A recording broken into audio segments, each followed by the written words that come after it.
Ragazzi, brutta notizia. Il SUP perde aria dalla valvola.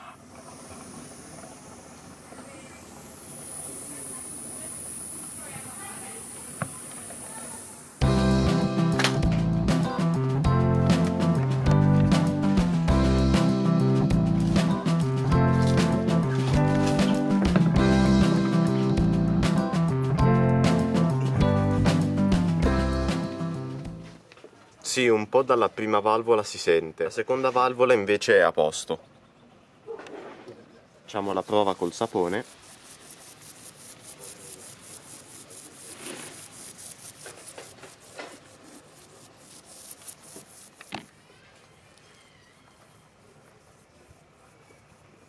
Qua non fa nessuna polla, quindi è tutto a posto.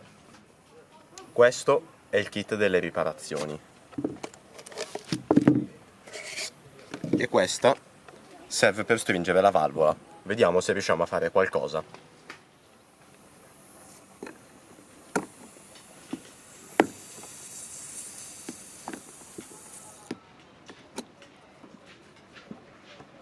Ha smesso di emettere aria. Forse ancora un pochino lo fa perché vedo delle bollicine.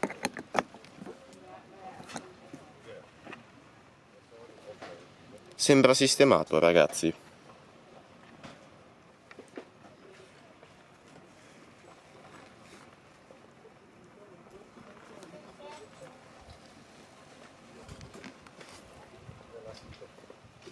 Sembra a posto, poi lo proveremo in acqua. Queste pieghine di solito ci sono quando è un po' sgonfio.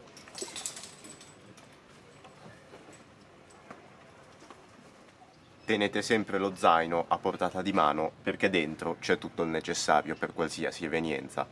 E adesso lo rigonfiate.